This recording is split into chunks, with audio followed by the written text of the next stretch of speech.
این ویدیو رو ببینید. بیمار وسط عمل مغز داره رو تخت جراحی ساز کلارنت میزنه. جریان چیه؟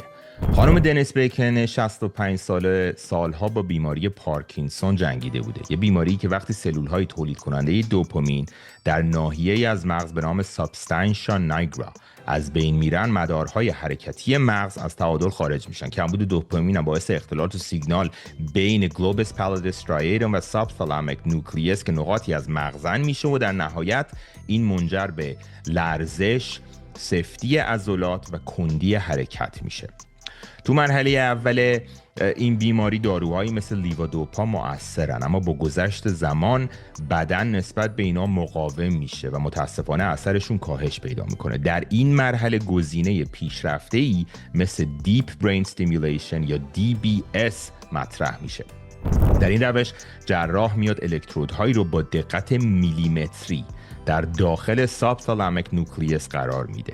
این الکترودها به یه پالس جنریتور که در داخل قفسه سینه گذاشته میشه متصل میشن که پالس های الکتریکی منظم رو به مغز ارسال میکنن تا فعالیت غیر طبیعی نوران ها رو تعدیل بدن و هماهنگی حرکتی رو برگردونن.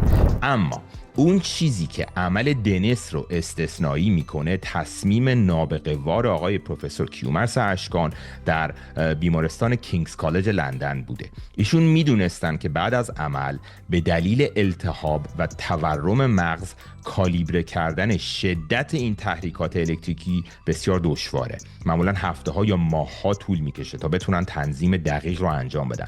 به همین دلیل آقای پروفسور تصمیم میگیرن که دنیس رو هنگام عمل بیدار نگه دارن تا خودش بهترین شاخص برای تنظیم باشه. در حین عمل وقتی الکترودها فعال میشدن از اون میخوان که کلارینتش رو برداره و شروع به زدن کنه.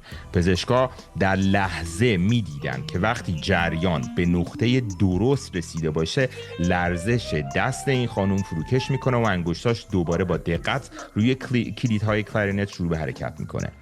این تصمیم باعث میشه تا الکترودها با یه دقت استثنایی در یه موقعیت بهینه قرار بگیرن، چیزی که پس از عمل تقریباً غیر ممکن میتونه باشه.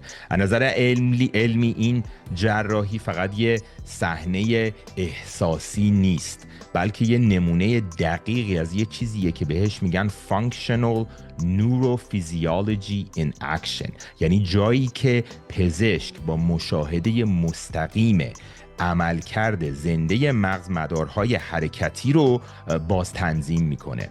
دنیس بیکن با این عمل نه تنها موسیقیش رو دوباره مجددا به دست میاره، بلکه